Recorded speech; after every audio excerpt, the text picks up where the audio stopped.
सबसे खतरनाक मर्द कौन होता है? द मोस्ट डेंजरस मर्द, शौहर, सबसे खतरनाक शौहर कौन होता है? नंबर 1, ये वो शौहर है जिससे उसकी बीवी नहीं बदल सकी। बात थोड़ी सी कड़वी है, हो सकता है मर्दों को इतनी जल्दी हजम ना हो, लेकिन ये बात सच है। शादी हुई थी आपकी, एक नया इंसान आपकी जिंदगी में आया था, आपको बदलना चाहिए था। ये वो मर्द है जो हर बात में कहता है मैं ठीक हूं, बाकी सब गलत है, मुझसे सारे माफी मांगे आके, मैं किसी से माफी नहीं मांग सकता। This is not fair. और अब क्या होता है कि ये तो जिस मर्जी लहजे में बात कर रहा है, जितना मर्जी दहाड़ रहा है और जो कुछ मुंह में आए बोल रहा है। सामने से अगर कभी बीवी वो बताकाजा बशरियत थोड़ा ऊंच नीच कर दे, तुम गलत हो मैं ठीक हूं, इस तरह का रवैया उसका, ऐसे नहीं होना चाहिए। आप माफी मांगना भी सीखें, आई लव यू कहना भी सीखें, ये मैजिकल वर्ड्स हैं इस दुनिया के अंदर। और नंबर 2, खतरनाक तरीन मर्द की निशानी ये है कि वो 100% कंट्रोल चाहता है। वो चाहता है कि मेरा 100% कंट्रोल हो। ठीक है, आप मर्द हैं, आप निगहबान हैं, यू आर द बेस्ट, आप बहुत इंपॉर्टेंट हैं और आपकी जिम्मेदारी है, लेकिन हर एक प्राइवेट लाइफ जरूर होती है। गुनाहों वाली नहीं मैं कह रहा कि गंदे रिश्ते बने हो और बैक साइड के ऊपर प्राइवेटली कुछ काम चल रहे हो जो कि गलत हैं, नहीं। इसके अलावा माँ है, बाप है, बहनें हैं, स्कूल के दोस्त होते हैं, हर एक प्राइवेट लाइफ है and you have to respect that private life. थोड़ा स्पेस दें उसको, थोड़ा स्पेस दें उसको। लेकिन बहुत ही ज्यादा जबरदस्त औरत वो है जो शादी के बाद अपने शौहर के घर को सारी लाइफ के ऊपर तरजीह देती है। वो उसको सबसे पहले लेकर आती है। और मर्द की भी प्राइवेट लाइफ होती है, इसमें कोई शक नहीं है, लेकिन बेहतरीन मर्द वो है जो शादी के बाद अपनी दीगर मसरूफियात को कम करता है और अपनी फैमिली पे ज्यादा तवज्जो देता है। ये उसके लिए सदका जारिया है, ये उसकी इन्वेस्टमेंट है। इसका हक यानी सबसे ज्यादा तवज्जो का, पैसे का घर में बनता है। और सबसे 3rd नंबर पे खतरनाक मर्द वो है जो हर वक्त हालत जंग में है। वो ऑफिस का गुस्सा घर आके निकालता है, यानी वो अपने से बड़े ताकतवर से सुनता है और कमजोर को सुनाता है। नाउ दिस मर्द इज वेरी डेंजरस, ये बहुत डेंजरस मर्द है। और ये मर्द हमेशा परेशान है, ये परेशान ही रहता है। क्योंकि टेंशन में क्यों है? क्योंकि जब ऑफिस में है अपने बॉस की सुन रहा है तो परेशान है, और जब घर में है तो सुना रहा है। तो जो बंदा गुस्सा कर रहा है वो कभी खुश तो नहीं हो सकता ना, तो वो परेशान ही है, टेंशन में ही है। ये तरीकाकार होता है कि हर जगह पर आपने किस चीज़ को कैसे डिफ्यूज करना है। घर एक अमन की जगह है, बीवी को भी चाहिए कि जब मर्द घर आए, इतनी ढेर सारी लड़ाइयाँ उससे लड़ी हुई हैं, तो अब वो बीवी उसको कंफर्ट दे। और देखें परसेंटेजेस हैं, घर में 100% होना चाहिए, रिश्ता 100% होकर मुकम्मल होता है। अगर कभी मर्द वो 20% है तो बीवी आगे बढ़ के 80% मुकम्मल कर दे। अगर कभी बीवी 20% है, घर में मामला तो हो गया, सास के साथ बात हो गई, दीगर कोई झगड़ा हो गया, काम कर करके थक गई, बच्चों ने बहुत तंग किया, अब बीवी 20% है, तो मर्द आगे बढ़ के 80% मुकम्मल करके चीज़ को मुकम्मल कर दे। तो बाहर का गुस्सा अंदर नहीं निकालना। याद रखिए ये आपका पार्टनर है, कोई आम इंसान नहीं है। अब हर गमी में इसी के साथ रोना है, हर खुशी में इसी के साथ हंसना है, हर पहाड़ी इलाके में इसी के साथ घूमना है, हर दस्तरखान पे इसी के साथ खाना खाना है। तो ये याद रखिए ज़िंदगी आसान होती नहीं, बल्कि ज़िंदगी को आसान बनाना पड़ता है, सब्र करके, कुर्बानी करके और बहुत कुछ बर्दाश्त करके। Now to adjust the things, let me discuss with you an incidence. एक छोटा सा वाकया बयान करता हूँ जिसका वो पता चलेगा कि मोहब्बत की थ्योरी क्या होती है। एक पोता था, वो खड़ा था, उसने देखा उसके दादाजी बैठे हैं और किचन में दादी अम्मा जो है वो काम कर रही हैं। पोते ने पूछा, दादाजी it is strange for me कि आपकी शादी को 40 साल हो गए, 50 साल हो गए, और आपने एक ही हमारी दादी अम्मा के साथ इतना वक्त गुजारा, तो बड़ी स्ट्रेंज बात है, और थोड़ा मुझे बताएं, गाइड करें। दादाजी ने बिल्कुल सीरियस होकर किचन में खड़ी अपनी बीवी को देखा और कहा, ये वो औरत तो नहीं है जिससे मेरी शादी हुई थी। पोता मुस्कुराया और कहने लगा, अब्बू ने ये तो नहीं बताया था, मतलब समझ नहीं आई। कहते ये वो औरत नहीं है, वो 22 साल की लड़की जिससे मैंने शादी की थी, ये वो औरत नहीं है। ये हर 3-4 साल बाद बदल जाती है। She is updating her version and strangely this is not a conscious effort. ये कोई कॉन्शियसली नहीं है, बल्कि ये अपने आप को बदल रही है। वो 22 साल की लड़की जिससे मैंने शादी की थी, वो तो 4 साल बाद बदल गई थी।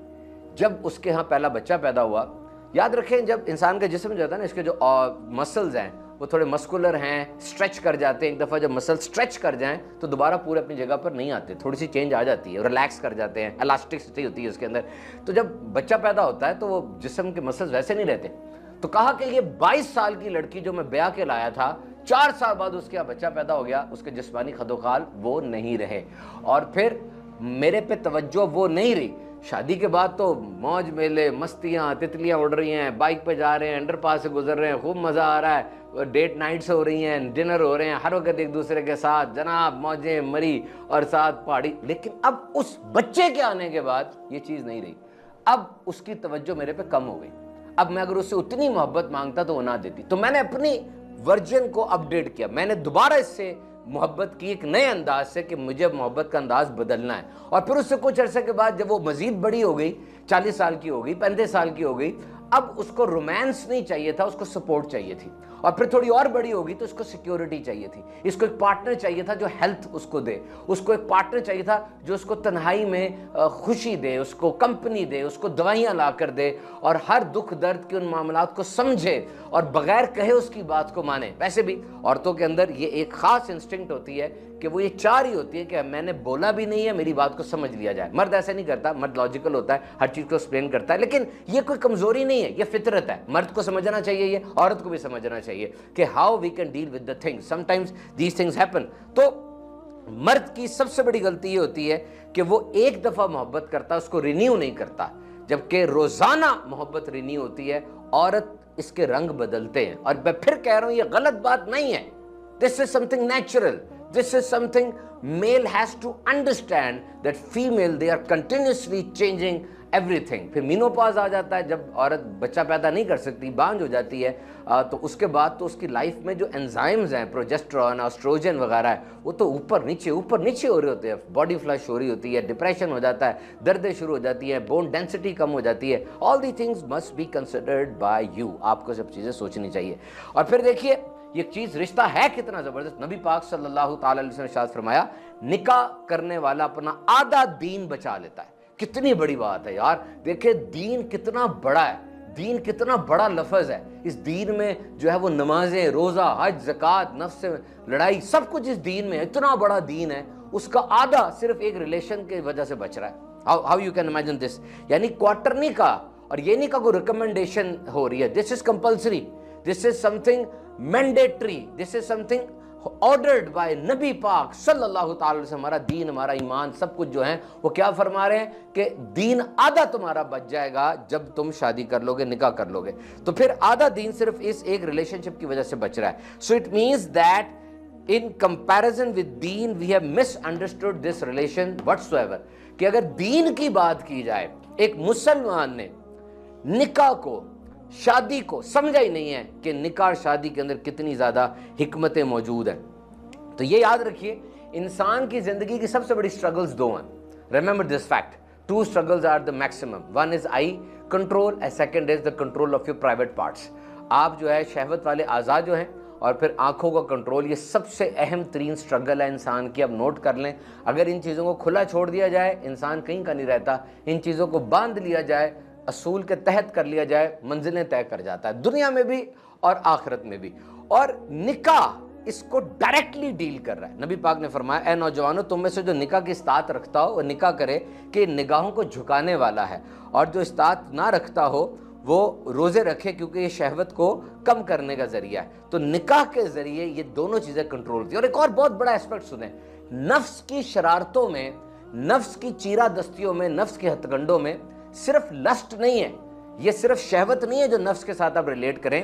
नफ्स के और भी बड़े वेपन्स हैं, जिसमें एक बेसब्री है, एरोगेंस है, फखर, गुरूर, आकड़, नार्सिसिज्म है, अपने आप पे रहना, अपने आप को सब कुछ समझना, मैं सारा कुछ हूँ। ये भी नफ्स की चीरा दस्तियों में आता है। और ये बड़ी बात है कि जो नफ्स आहिस्ता आहिस्ता मोटा होता जाता है, स्लो हार्डनिंग जिसे कहते हैं, ये सरकश हो जाता है। निकाह इसकी बड़ी जबरदस्त शील्ड है। अब हैरान होंगे, नफ्स की जितनी भी बुराइयां हैं, नफ्स के साथ जो भी एसोसिएटेड इलनेसेस हैं, उसको निकाह बड़ा जबरदस्त कंट्रोल करता है। हाउ कि एक बंदा जिसके साथ आप दिन रात रह रहे हैं, आप उस बंदे से अपना करैक्टर नहीं छुपा सकते।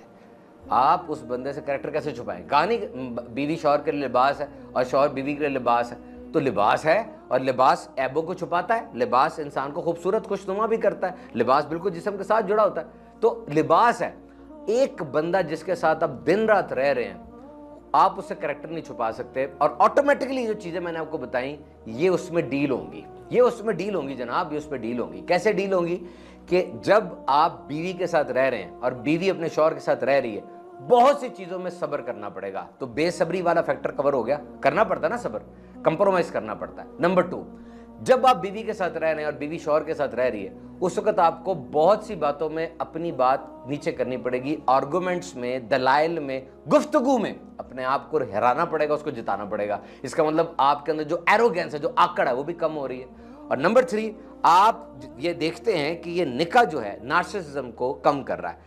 तो सारी जिंदगी एक बंदा निकाह करके अच्छी नीयत के साथ अपनी बीवी के साथ मामला करता है, तो ये लाइफ टाइम की इबादत है, लाइफ टाइम इबादत है। वो हर वक्त इस फेज से अंदर से गुजर रहा है। This is the importance of निकाह।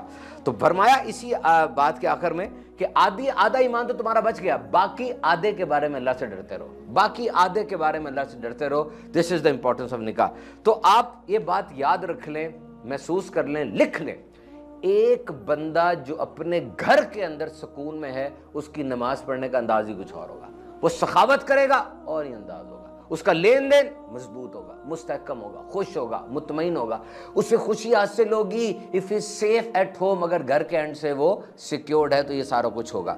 तो घर फाउंडेशन है, तमाम फैसले गलत कर लेना, कैरियर और पार्टनर गलत ना चुनना, पार्टनर उनमें से दोनों में से एक चुनोगे तो पार्टनर है। तो नबी पाक सल्लल्लाहु ताला अलैहि वसल्लम की जिंदगी मुबारक आप देखें, पहली वही आई बीबी खतीजा रज़ियल्लाहु अन्हा साथ है, और जब नबी पाक का विसारे जारी हो रहा था, हज़रत आयशा वो खिदमत अक़दस में हाजिर है। This is the importance of wife. So you can say, and how you are going to settle this thing that I have a wife and wife said that I have a husband, and you are ignoring that spouse in every matter of your life. You must deal with that relationship well. You must share everything. You must live not according to the rules and regulations and disciplines, but you must live with love. You must live with generosity. You must have a beneficent behavior towards your spouse. You must love her. You must love her. जब मोहब्बत होती है ना, बड़े असूल भी वहाँ पर टूट जाए तो कोई नहीं होता, मोहब्बत से वो सब कुछ तय हो जाता है और बड़ा कुछ अच्छा होकर चलता है। तो सिर्फ इस एक हिस्से को अच्छी तरह निभाया जाए तो कितना ज़बरदस्त होता है। तो these are the words spoken by the most important personality of this world. कितनी फसाहत तो बलागत है इस लफ्ज़ में। क्या कि जिसने निकाह किया उसने आधा दीन अपना बचा लिया। तो शादीशुदा जिंदगी का अहम तरीन असूल याद रखें, कमरे की बात कमरे से बाहर नहीं होनी चाहिए।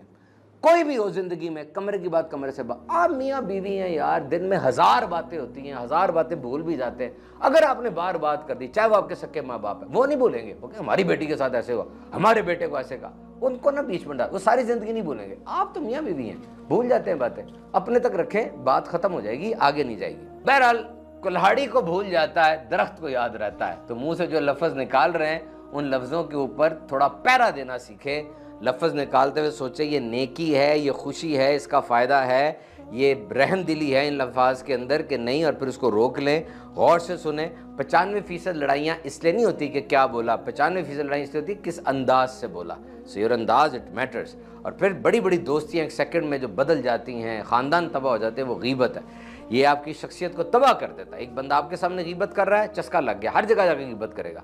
एक बंदा मेरे पास आया, उसने बताया जी फला बंदा आपकी गीबत कर रहा है। मैंने कहा वो बंदा गीबत कर रहा था, आपके सामने इतने आराम से उसने गीबत कैसे कर ली? वहाओ, कैसे कर ली उसने गीबत? नहीं करनी चाहिए थी। उसने मुझे तीर मारा, तीर लगा नहीं, आप उठा के मुझे चुबो रहे हैं। Why you are doing that? तो आज अगर आप अपनी गुफ्तगू को मैनेज कर लेते हैं तो बड़ा फ़ायदा होगा। और वो क्या है कि 3 दरवाज़ों से अपनी गुफ्तगू गुजारें। नंबर 1, क्या ये सच है? नंबर 2, क्या ये ज़रूरी है? क्या इस पर रहमदिली है? इन बातों पर अमल करेंगे तो इंशाअल्लाह आपका घर अमन का गहवारा बन जाएगा।